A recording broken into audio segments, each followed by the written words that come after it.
Akshay MS HQ.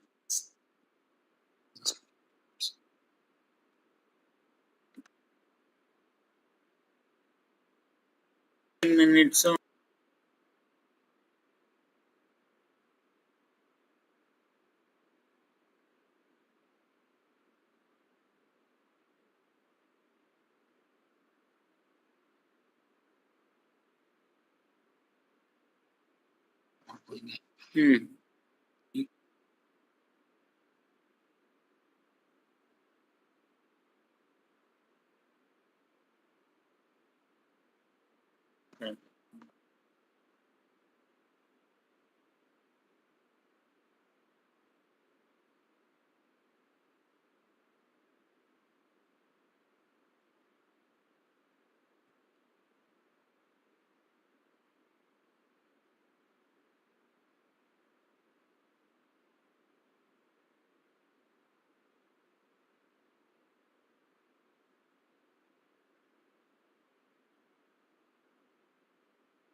Hi guys, we'll start in 2 minutes. Just 2 minutes, we'll start.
नाही 90 rupees per head आहे मग ती 400.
Hi, good evening everyone.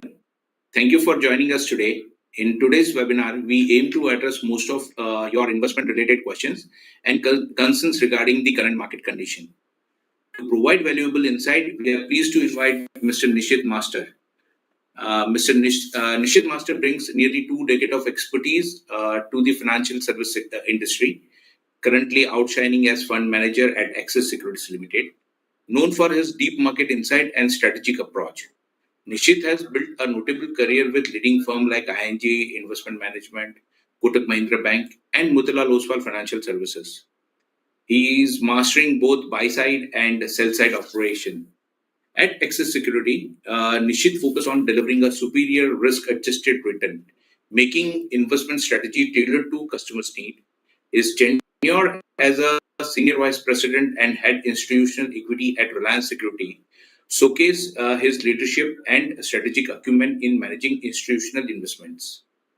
With MBA from Narsimunji Institute of Management Studies, Mumbai, and certified financial risk manager, Nishit has combined academic rigor and practical expertise.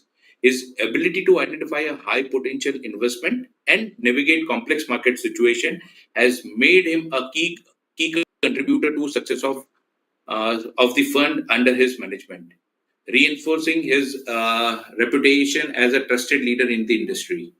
Without further ado, let's welcome Mr. Nishit Master to share his insight and address investors' concern regarding the current market situation. Thank you, Samir bhai. Nishit bhai, this date what we have seen is most of our investors are having one question in their mind. That is, recently recently the market have been under significant pressure with noticeable correction. And October we have saw 17 out of 22 trading session ending in red, and November followed similar pattern, around 12 out of 18 session closing lower. What are the key reasons behind this downtrend? Okay. So, a couple of reasons why we saw correction over the last few months. One is that result season was not that great. Q2 results were lower than expectations. We saw a downgrade for overall Nifty earnings estimate. This was the second consecutive quarter where we have seen downgrades in earnings estimates for Nifty 50 companies. Apart from that, we had a big event globally, which was US elections. And if market participants sense that there is uncertainty, the best thing or the most likely thing which they'll do is essentially go back to the home market, because you and me, like anyone else, would tend to assume that our home is the safest. It's called home country bias for investors globally. So whenever they sense certain volatility, uncertainty, they typically move money back to their home, and that's what we saw over the last few months, where investors typically sold emerging markets, including India and China and other emerging markets, and took money back to their home countries, which is either US or Japan. And that's why you saw inflows in US and Japan, while you saw outflows across all emerging markets. These are the two reasons mainly, and apart from, obviously some uncertainty for state elections, which was also there, which led to correction, which we have seen of late. But according to me, all these events are now behind us. So, we should be in a steadier stead now. Nishit, like now, we like last 2 months, couple of months, we have seen that FI have been an aggressive seller, right? And is there any specific reason apart from the US election? And will this trend continue ahead, or there is a chance of reversal? Because you know that FI being a crucial investor or maybe market driver, and last couple of months they were aggressively selling. We have seen like now of lately they have started buying again. But do you really think that this trend will continue over a period of time? Yeah. So see, as I said, the biggest reason was US elections, why FPI sold. But before that also we started seeing some FPI selling, because India was amongst the best performing markets earlier. Valuations had gone down. And during that time, you saw China trying to inflate themselves, or, outspend and start growing their economy, which obviously didn't materialize. So initially, you saw a move from India to China. That was a short-lived movement, and then FPI sold across emerging markets, including India and China. Money went to US and Japan. Now, since those events are behind us, except for now, say Donald Trump taking over as the president of US in January, but it's it's final, right? So. In terms of uncertainty, there isn't any except for whatever policies he might announce in future. Because most of that uncertainty is behind us. Now you should at least see significant lower selling, if not outright buying from FPIs. Over the last couple of days, we've seen net buy figures from FPI. If they continue, great. But even if they don't continue, if we just do not see the selling we've seen before, sheer domestic buying or DII buying can take the market ahead. So, on the base case, I would expect at least the selling should stop from FPIs. In a bull case scenario, if the buying comes back, and that's what we've seen over the last couple of days, if that comes back, you will see a very strong movement in Indian markets as well. So, Nishit bhai, just one question, which like now as an investor, I'm asking personally. Say, suppose the way like now in last couple of months, FI has sold close to 1.5 lakh crore. Just a second. FI have sold close to 1.5 lakh crore securities, right? What if they invest again? Where do you see Nifty is going? So see, I would not hazard a guess on Nifty, but what I would see again, if I see the last 5 years, the 1 year forward average multiple for a P multiple for Nifty is close to 19 times, 18.8 times. We are at around 20 times right now. So we are not significantly ahead of historical numbers. If I see last 5 years as a history, but we are still at a premium. So I would not hazard a guess in terms of, or at least I would not hazard an expectation that we'll get further re-rated. My expectation or base case scenario is that we continue to mirror earnings growth, which over the next few years on a CAGR basis could be could be around 12 to 14%. So from an index level, I think you should safely assume 12 to 14% kind of returns. provided you stick in the market at least for the next 3 years. Oh, that's great. So, Nishit, I just in first question you said we have seen a Q2 earnings season of Indian companies that has not been very great, right? What are the main reason for this, and what can be expectation for Q3 or maybe next financial year down the line, next 2-3 quarters? So see, consumption has slowed down since some quarters now, especially rural consumption, and that continued in Q2 also. But the thing is that now we'll start seeing fresh momentum on rural consumption, especially because the monsoon has been fairly decent this year. Apart from that, a lot of state governments are giving rollouts to their population, which ultimately will lead to higher consumption. But more importantly, the reason why the last 2 quarters we've seen downgrades, Q1 as well as Q2, which was the last quarter, is because of elections, according to me. So whenever there are elections, before elections, 2-3 months before the election, governments actually stop functioning to a great extent. They do the bare minimum because of the election preparations, and it's a big machinery. So once it stops, you take a lot of time to come back again. And that's what we've seen in the months of April, May, June, July, August, September. To give you a point, typically in the first 6 months of a year, government would achieve 40% of its fiscal deficit target. And that's been a history for many years or decades.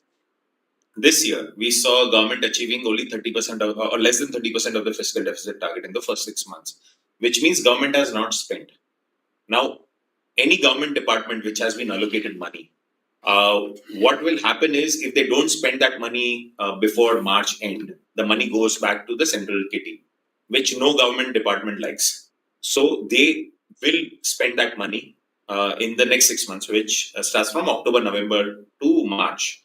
We've started seeing signs of that. Earlier, construction companies were not announcing orders. Now you've seen spate of orders for construction companies, for defense companies, for capital goods companies, which means that spending has started picking up. My personal view is that typically analysts work on Excel sheets, so they think that everything is linear. And you saw 2 quarters of downgrades, so their expectation for third quarter is also actually very low. According to me, if things go right or things go according to how I foresee, you could see an upgrade in Q3 because of sheer momentum of government spending, and which obviously then translates to private spending. Apart from that, I don't expect a rate cut by RBI, but even if so, Nishit, for I being a retail investor, I always feel suppose in case.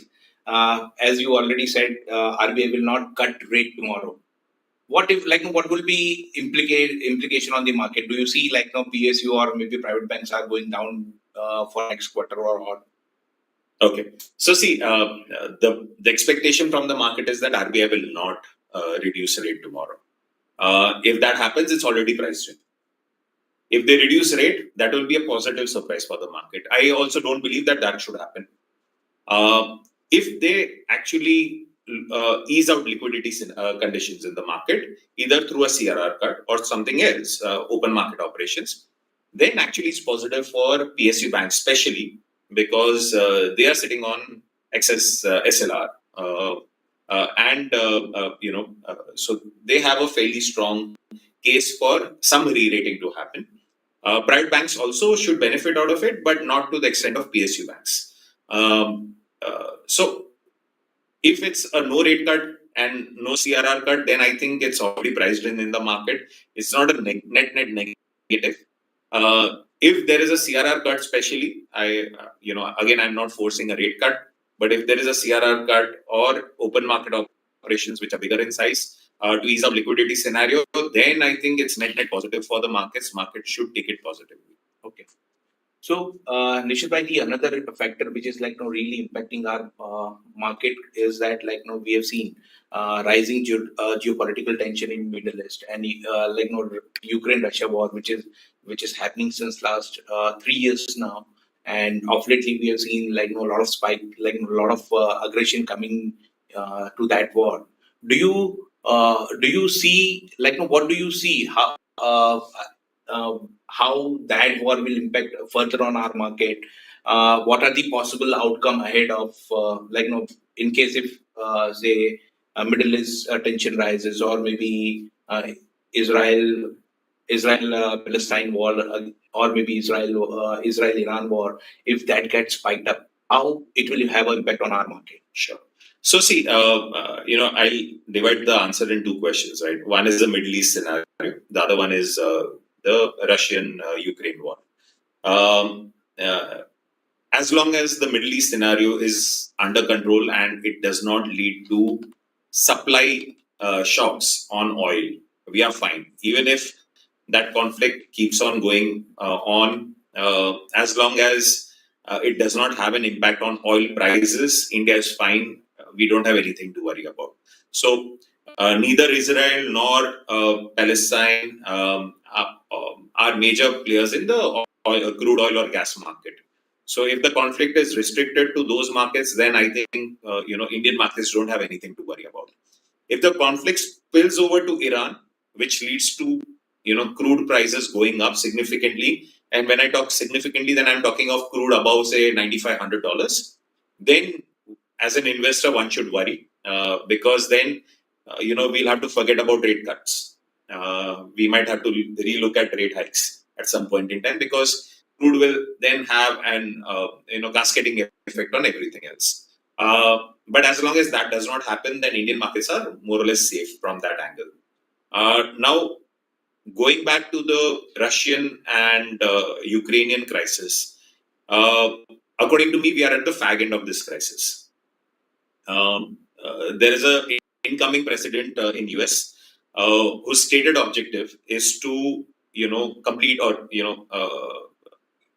do away with this war. And to a great extent, it's been US which has been instrumental in this war continuing further by supplying arms to Ukraine. If that was not the case, then this war would have ended long back, and there would have been a peace treaty. So, if the incoming US president thinks that it's in US interest to wind down this war, the winding down will happen.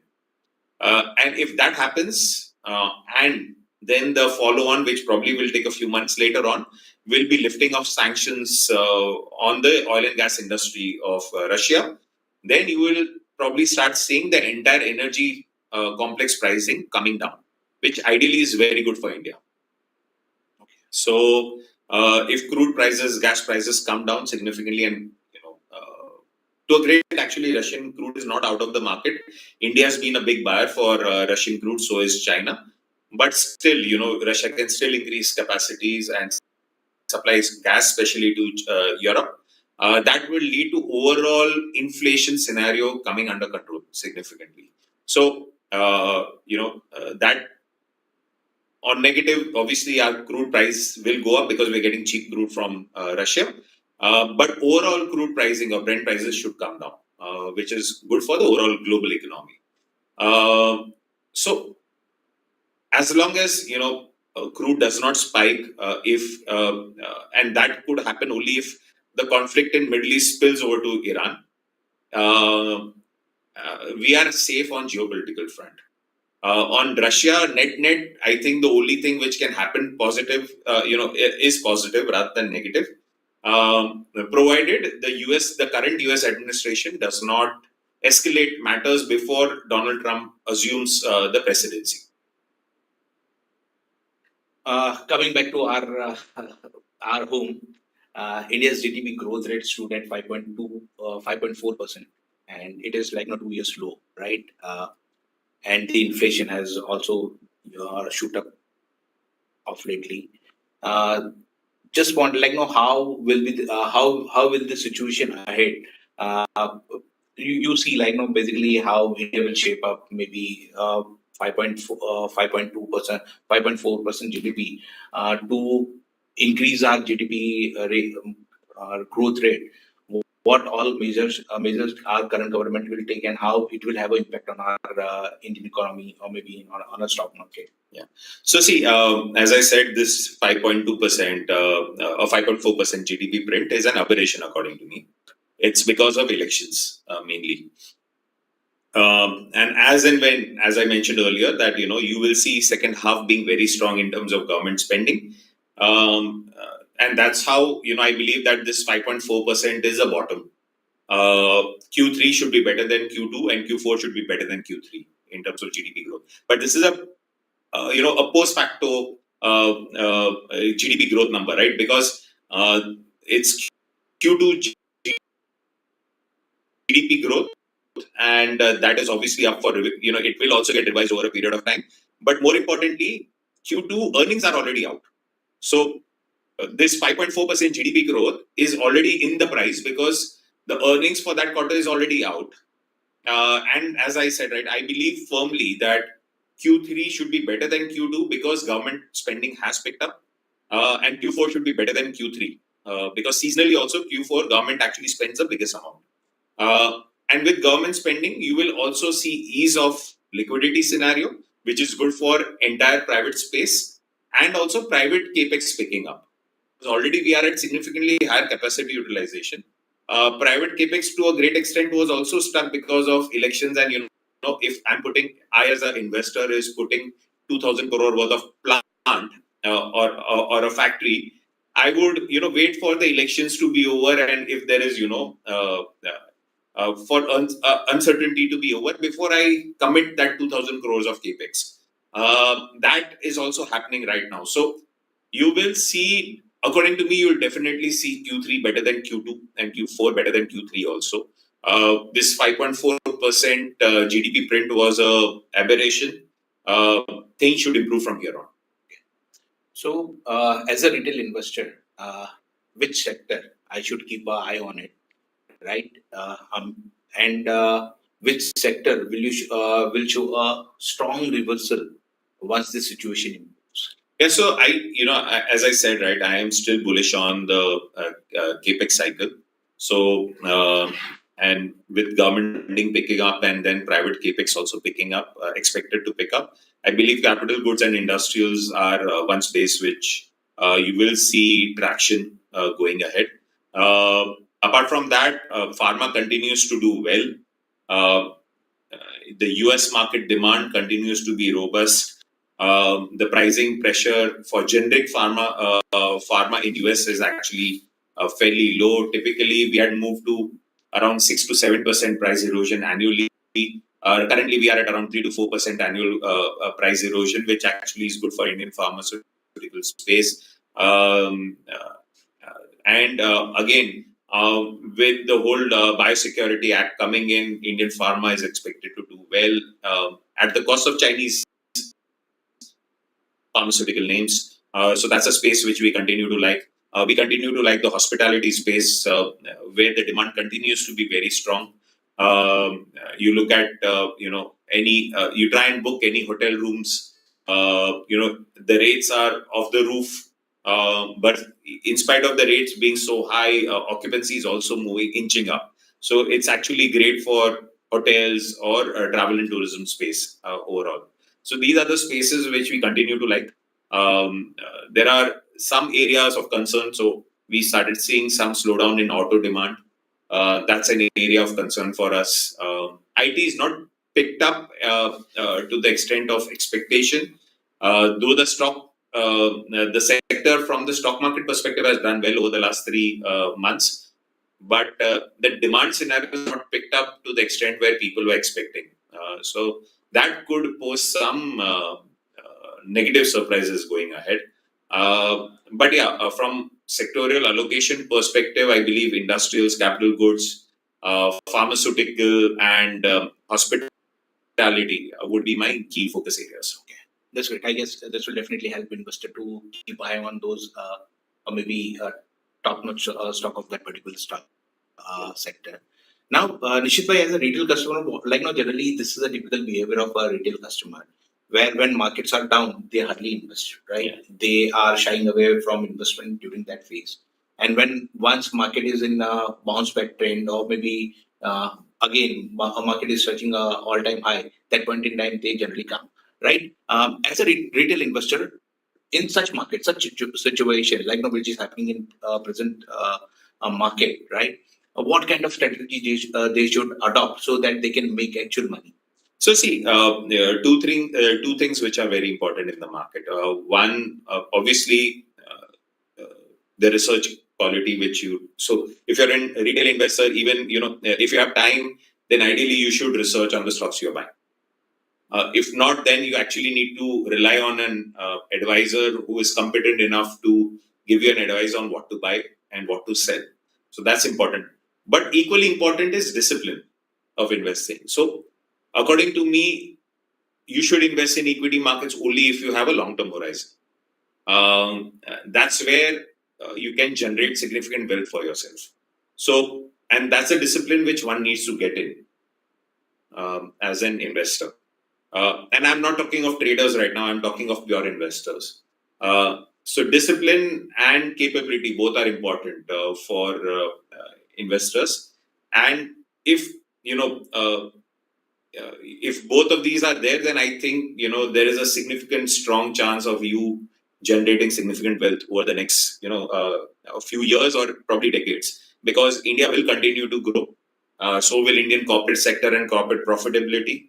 It's a market where one needs to be invested for a longer period of time to get the maximum possibility of generating wealth. And as market gurus have said, right, it's better to be fearful when everyone is greedy, but when everyone is fearful, it's better to be greedy. Yeah. It will increase your chance of making money significantly. So you have rightly pointed out how investors should behave now, but most of the time retail investors hardly get time to do their own research. In such situation, right, if retail investor really wanted to do a research or they wanted to identify their stock, what are the basic parameters which they should look so they can invest for a longer period of time?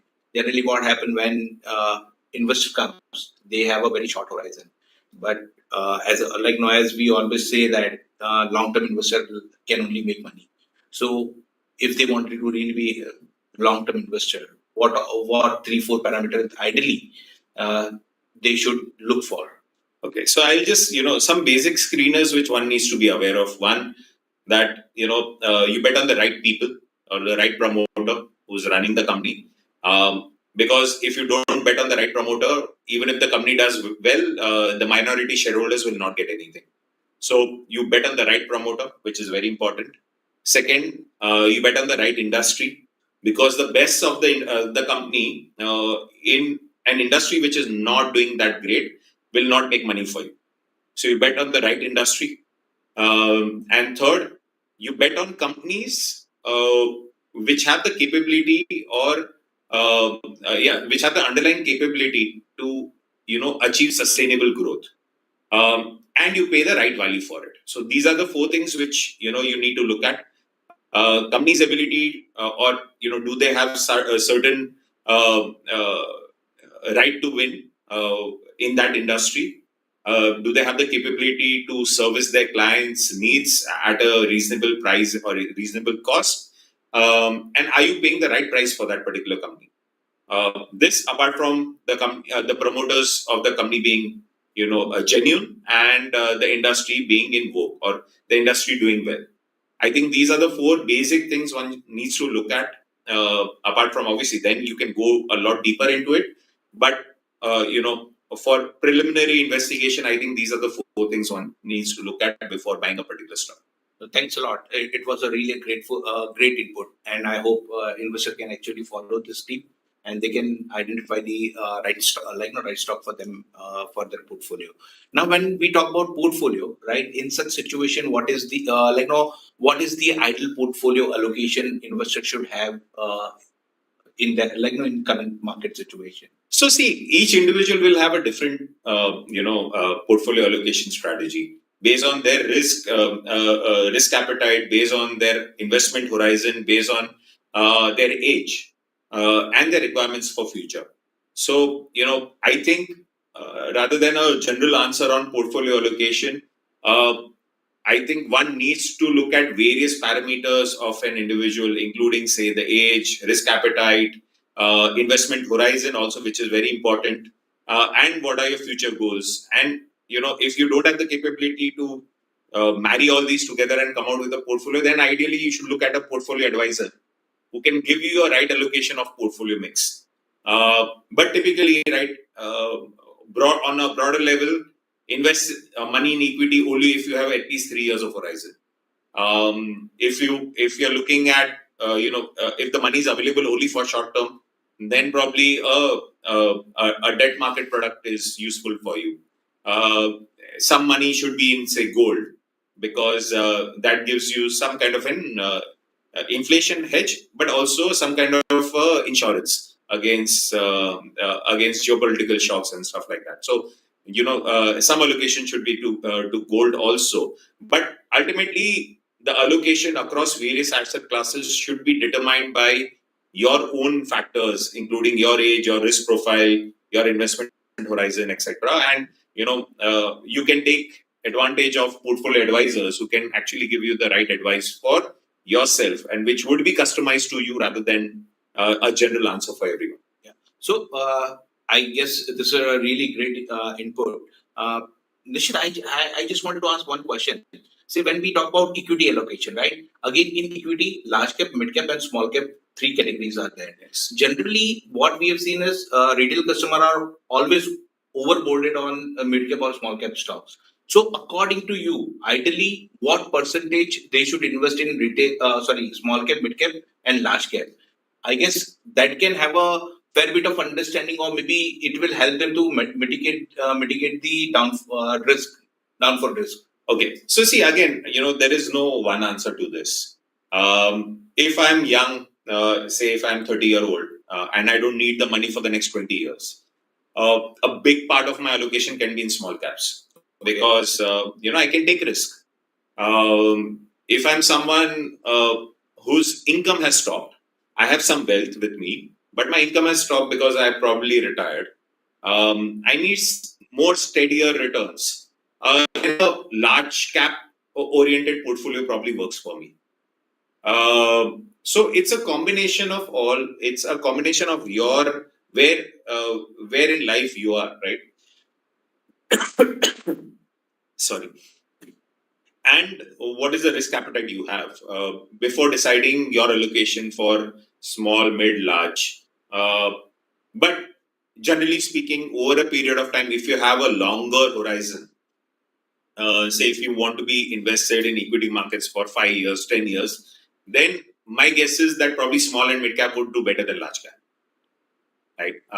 But if you don't have a longer horizon, you have a horizon of 2, 3, 4 years, then probably you're better off investing in large cap than small and mid, because the volatility in large cap will be lower probably than small and mid.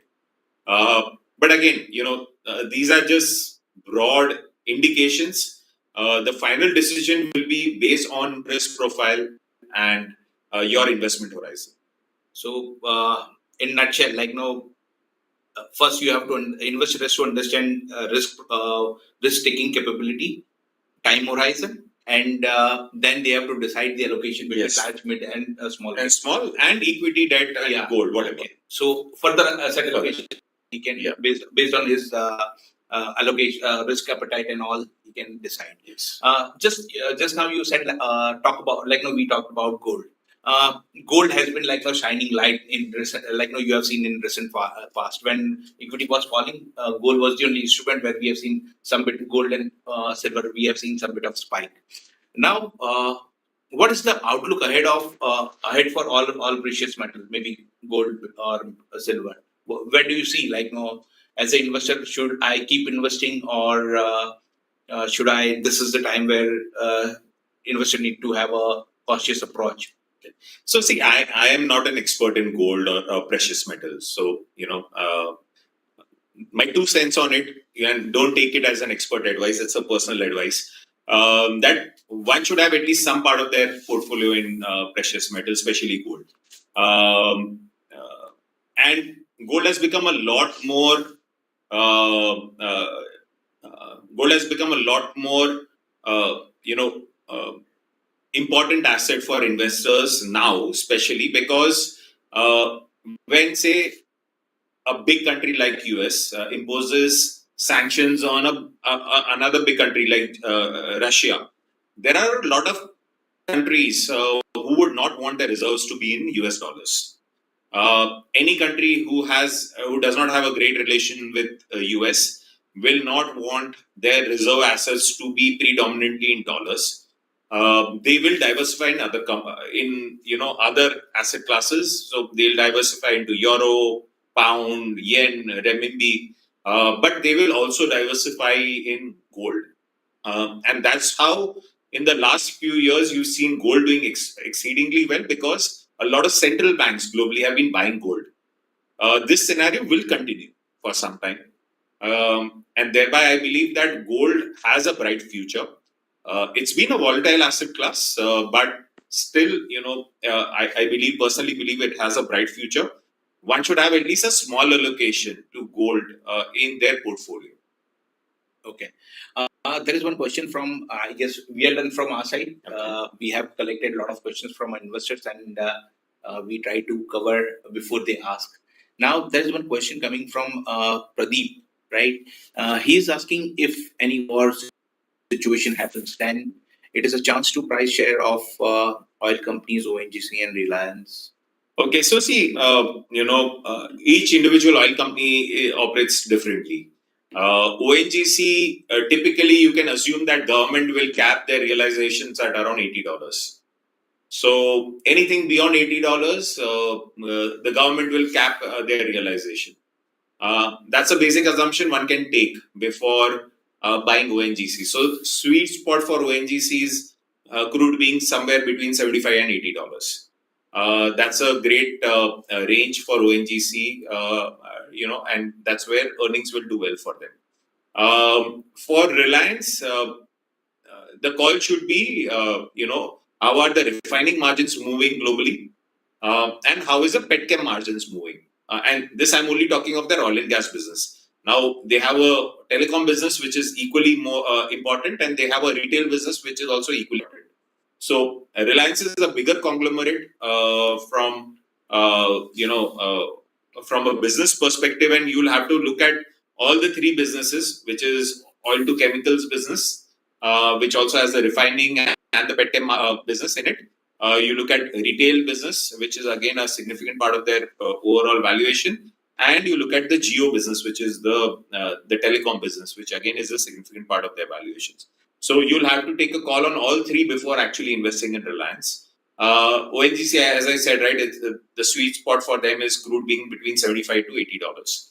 That's a sweet spot for them. If the crude is at $100, I believe that government will take big part of that realization from ONGC as, say, some kind of taxes, which happened also earlier, where government imposed windfall tax on ONGC. So anything beyond $80, one should not assume that ONGC will be able to, take benefit out of that. In terms of OMCs or HPCL, BPCL, IOCL, typically lower crude prices actually benefit them. Except for one-time inventory loss which they might take on their books, but their ability to pass on or get higher marketing margins improve significantly at lower crude prices. So typically lower crude prices help OMCs. Nishit bhai, this was a really very insightful answer. Now there is one question from Mr. Kaushik. He is asking that what is the future of chemical and real estate sector? Okay. So real estate companies continue to do well. There are some rumors of a slowdown happening, but we aren't seeing. We're just seeing initial signs of it. Probably it could be election driven, where transactions stopped, especially in Mumbai and Delhi. We'll have to see, how things pan out. But a lot of launches planned by real estate companies across India, the bigger real estate companies. So it's definitely a space one needs to look at. But you need to pay the right value for it. We've seen a fairly strong run up with a lot of real estate companies, So one needs to be wary of the value you're paying for that company. But apart from that, I think we are in an okayish cycle right now from real estate perspective. Chemicals currently is facing a huge issue. Chemical prices have been under pressure because of dumping by China globally. Tomorrow, if US imposes significant amount of duty on Chinese imports, then you could see a revival on the chemical industry, even for Indian chemical manufacturers. But that's dependent on US actually putting up huge duties on China, which Trump has promised. So that his campaign promise was 60% import duty on all Chinese imports. It's difficult to implement, but if it gets implemented, then you could see Indian chemical companies also doing well. I guess Nishit has answered really well, and that was in depth. Now there is another question from Mr. Pradeep. How can we identify that this is the right price for stock? So basically, he's asking for whether price is right, and how to decide the price of stock in price of stock scenario. So basically, he wanted to understand. Right price, okay. So the right price. It's all relative and absolute both. So you look at historical multiples. Is the current stock price trading at those multiples? Second, you look at relative valuation, so premium or discount versus Nifty or the sector. These are again, so that's a relative valuation. Third, you look at the trajectory of the earnings. Is the trajectory or the growth improving or growth slowing down?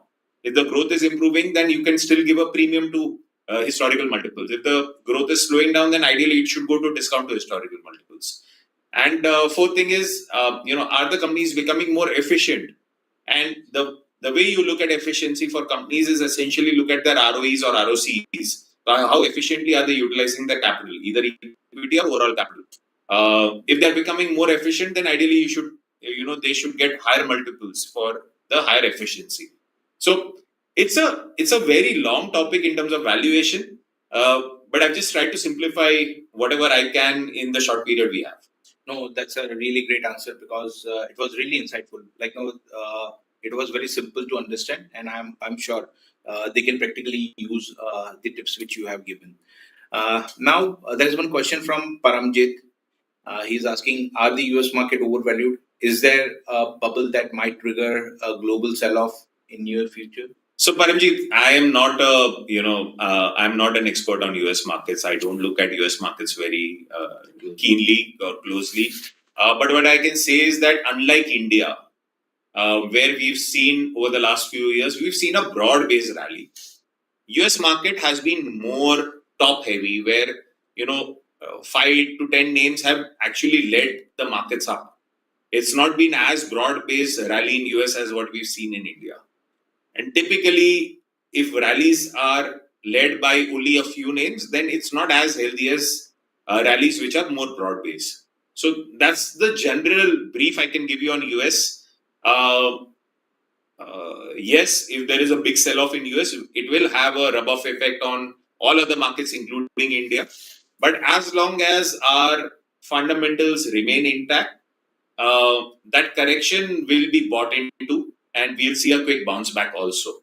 But if it impacts our fundamentals in terms of our growth going down significantly, or India also seeing a recession, then obviously Indian markets could correct and could correct for a longer period of time. I don't foresee that right now.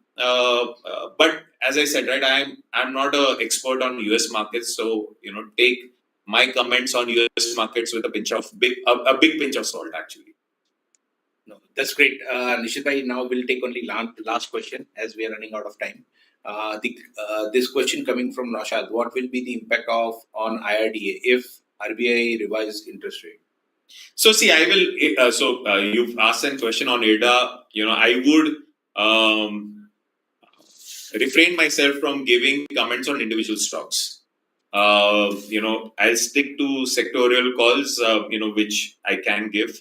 But I'll refrain from giving individual stock suggestions. Okay. Nishit bhai, thank you so much. It was really wonderful interacting with you. and you have given a very insightful information to our investors and customers. And I'm sure they'll use in very constructive manner and they can make money out of market. And the best suggestion which you have given is stay before investing, you should be always develop a disciplined approach and remain invested for a longer period. Despite of market volatility, market will definitely generate a good return over a period of time. That is a piece of advice which every investor should definitely follow. That's all from our side, guys. Thank you so much for joining us again, once again, and we will definitely let you know if for the future such kind of informative webinar. Do join us. Thank you so much. Thank you so much. Thank you.